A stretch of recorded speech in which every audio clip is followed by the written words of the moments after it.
So at the very top, we have Northstar Technologies Group, Inc. And that's usually what I market is the full brand. That was the company that we founded back in early 2020 that kicked off this entire process that we've had over the last 5 years.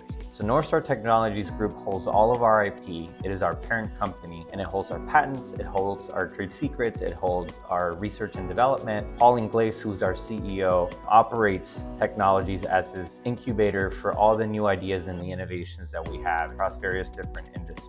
So for example, when he came up with our original wall panel for the concept of the ExoShell wall panel, which was really our first product, that happened at the Northstar Technologies level. Because there was so many case uses for the ExoShell wall panel between residential, between commercial, between mission critical, and even making a modular unit out of the ExoShell by using our other product lines like ExoFrame and ExoStructure, we decided to create other business units under Northstar Technologies that would be case and subject matter experts in each individual industry.